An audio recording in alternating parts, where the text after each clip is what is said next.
বাগেরহাটের কচুয়া উপজেলা স্বাস্থ্য কমপ্লেক্সে ডেঙ্গু প্রতিরোধে সচেতনতা সৃষ্টির লক্ষ্যে এক বিশেষ অভিযান পরিচালিত হয়েছে। স্বাস্থ্য পরিবার পরিকল্পনা মন্ত্রণালয় এবং ব্র্যাকের যৌথ উদ্যোগে এই অভিযান চালানো হয়।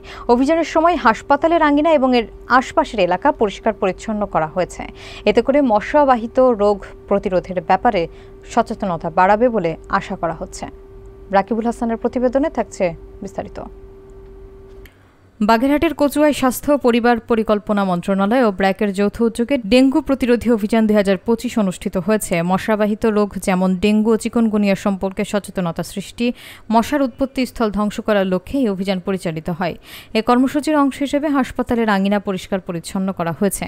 এ সময় উপস্থিত ছিলেন আবাসিক মেডিকেল অফিসার ডক্টর মনীষ শঙ্কর পাইক, ব্র্যাকের প্রোগ্রাম অফিসার বন্যা রানী সাহা, ফিল্ড অর্গানাইজেশন কামরুল ইসলাম ও খাদিজা এবং বিডি ক্লিনের সদস্যরা সহ অন্যান্যরা। জাতীয় ম্যালেরিয়া নির্মূল ও অ্যাডিস বাহিত রোগ নিয়ন্ত্রণ কর্মসূচি এবং স্বাস্থ্য অধিদপ্তর, স্বাস্থ্য পরিবার পরিকল্পনা মন্ত্রণালয় এবং ব্র্যাকের উদ্যোগে এই অভিযানটি পালন করা হয়। দুর্ভাবের কারণে যে আশেপাশের মানুষকে সচেতন করে এবং যে আমরা অভিযান চালাতে চাচ্ছি যে যাতে আমরা এবং আমাদের চারপাশে সকলে উদ্বুদ্ধ হই এবং উদ্বুদ্ধ হয়ে আমরা আমাদের চারপাশ, নিজের বাড়ির আশপাশ সহ আমরা নিজেরা সচেতন হয়ে পরিষ্কার পরিচ্ছন্ন করি। কারণ কোনো প্রতিষ্ঠানের একার পক্ষে সামগ্রিকভাবে পরিষ্কার পরিচ্ছন্ন করা সম্ভব নয়। সেই জন্যই আমরা চাচ্ছি যে আসলে একটা ব্র্যাকের একটা এই উদ্যোগ নেওয়া, যে আমরাও করছি, আপনারা আমাদের সবার সাথে থাকেন। আমরা চেষ্টা করবো যে আজকে যে পরিষ্কার পরিচ্ছন্নতা হলো এটা মানে নিয়মিত বিরতিতে 2-3 মাস পর আমরা এই কার্যক্রমটি চলমান রাখবো। একই সাথে যারা আজকের এই পুরা মহতি এই উদ্যোগ, আমি বলবো এর চেয়ে আসলে ইমানের ভালো কাজ হতে পারে না যে পরিষ্কার পরিচ্ছন্নতা, এবং সেটা যদি হয় স্বাস্থ্য প্রতিষ্ঠান।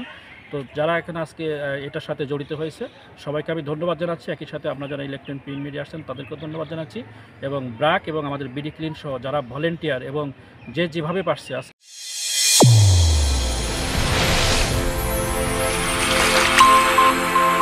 চ্যানেল A1 হৃদয়ের স্পন্দন।